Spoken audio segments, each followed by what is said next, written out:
Hello दोस्तों, एक बार फिर से आपका स्वागत है हमारे चैनल स्टेप टू ग्रो में। दोस्तों, आज हम आपको लीन के नए टूल के बारे में बताएंगे जिसका नाम है ECRS। ECRS का मतलब होता है eliminate, combine, rearrange and simplify. दोस्तों, ये बहुत ही पावरफुल टूल है एंड बहुत ही सिंपल टूल है जिससे आप मैक्सिमम बेनिफिट ले सकते हैं अपने प्रोसेस को इम्प्रूव करने के लिए। So it's a simple tool which help you to improve your process efficiency and reduce the complexity. So इसमें आपको दोस्तों करना क्या है? सबसे पहले आपको अपने प्रोसेस का एक प्रोसेस मैप बनाना है। उसको आपको स्टेप्स को लिस्ट डाउन करिए। Then divide those process into a main and supporting activities. आपको कौन कौन से मेन एक्टिविटीज है, कौन कौन से सपोर्टिंग एक्टिविटीज है। Then look for the possibilities कि कौन कौन से स्टेप एलिमिनेट कर सकते हैं आप, कौन कौन से स्टेप्स को आप कंबाइन कर सकते हैं, कौन कौन से प्रोसेस को रीअरेंज कर सकते हैं, रीसीक्वेंस कर सकते हैं, और किसको आप सिंप्लीफाई कर सकते हैं। फॉर एग्जांपल जिसमें आप ऑटोमेशन वगैरह कर सकते हैं। तो दोस्तों, ये जो टूल है बहुत ही सिंपल टूल है। इसको आपको बस जैसे कि lean itself says it's a observation based tool.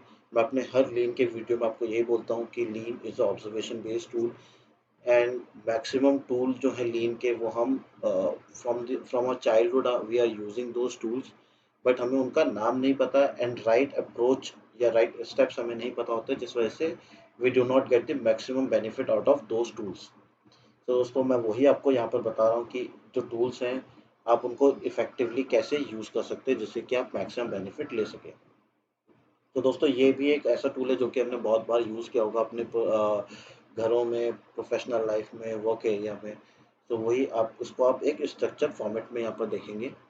So ECRS जैसे मैंने आपको बताया, एलिमिनेट, कंबाइन, रीअरेंज, सिंप्लीफाई। ये 4 एक्टिविटीज़ का कॉम्बिनेशन है जिसमें आपको सबसे पहले अपने प्रोसेस को लिस्ट डाउन करना है, स्टेप्स को divide those steps into main and supporting activities, then look for the opportunities or the possibilities which you can do in your process. Eliminate, अगर आपको कोई सपोर्टिंग एक्टिविटी है, कोई एक्टिविटी जिसको support some of the supporting activity without affecting the work. Supporting activities जो हैं जिसकी वजह से आपका मेन वर्क में या प्रोसेस में कोई इफेक्ट नहीं पड़ रहा है, तो उनको आप एलिमिनेट करिए। कंबाइन, अगर आपको लग रहा है कि एक सिमिलर स्टेप है जो कि 2 बार मुझे करना पड़ता है, तो आप उसको कंबाइन कर दीजिए। रीअरेंज, आपको लग रहा है कि एक स्टेप आप पहले स्टेप में जिस स्क्रीन पर जा रहे हैं और 6 स्टेप में जिस स्क्रीन पर जा रहे हैं वो दोनों स्क्रीन सेम है, लेकिन अलग अलग इन्फॉर्मेशन आप ले रहे हैं, या फिर जिस जगह पे आप जा रहे हैं वहाँ से आप सेम अलग अलग चीज़ें पिक कर रहे हैं, तो आप उन दोनों को अरेंज कर सकते हैं, एक साथ कर सकते हैं। सिंप्लीफाई, जहाँ पर भी आपको लगता है कि रिपीटेटिव एक्शन है वहाँ पर आप उसको ऑटोमेट कर सकते हैं। दोस्तों, इसका एग्जांपल्स मैं आपको एक एग्जांपल देता हूँ। जैसे ट्रेडिशनल रेस्टोरेंट्स और मैकडोनल्ड्स का जो एग्जांपल है, that is a best example. Traditional restaurants में जब आप जाते हो खाने के लिए तो पहले एक वेटर आता है, आपसे मेन्यू देता है, देन आपसे ऑर्डर लेता है, वो ऑर्डर लेकर के किचन में जाता है, खाना प्रिपेयर होता है, खाना प्रिपेयर होकर ले करके वेटर आता है आपके पास टेबल पे, आप खाना खाते हैं। देन वो आपको बिल देता है, आप बिल देख करके काउंटर पे जाके कैशियर को बिल पेमेंट करते हैं एंड उसके बाद आप चेकआउट करते हैं। यही अगर आप मैकडोनल्ड्स में देखें तो वहाँ पर भी आप खाने ही जा रहे हैं, लेकिन उन्होंने अपने प्रोसेस को with the help of ECRS उन्होंने पूरा चेंज कर दिया। जब आप वहाँ पर जाते हैं तो उन्होंने सबसे पहले एलिमिनेट कर दिए वेटर्स एंड कंबाइन कर दिया वेटर एंड कैशियर की एक्टिविटी को। जैसे ही आप जाते हैं सबसे पहले आप कैशियर के पास जाएंगे, मेन्यू सामने लगा हुआ है, कोई आपको मेन्यू नहीं देगा।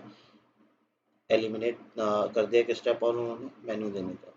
सामने मेन्यू रखे हुए हैं, आपने देखा, आपने ऑर्डर प्लेस किया, ऑर्डर प्लेस करके अंदर सेमी कुक्ड फूड रखा हुआ है, आपने ऑर्डर दिया, फूड बन के रेडी हुआ, आपका ऑर्डर आया, आपने पेमेंट करी, आपने फूड लिया, फूड लेकर के आपने खाया और उसके बाद आपने चेकआउट कर दिया। इन्होंने प्रोसेस में बहुत जो प्रोसेस थे उनको रीअरेंज करके कंबाइन करा और जो अननेसेसरी एक्टिविटीज़ थी उनको एलिमिनेट कर दिया। इससे प्रोसेस बहुत ही स्मूथ हो गया।